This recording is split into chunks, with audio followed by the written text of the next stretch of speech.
that's all good. Job well done.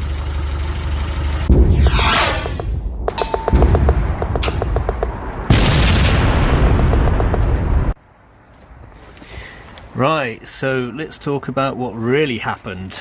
It looked all smooth and plain sailing, but actually what I discovered when I was changing my timing belt is that this hole has had some sort of troubles or retrofit or something over the lifetime of the car, and what you can see is this bolt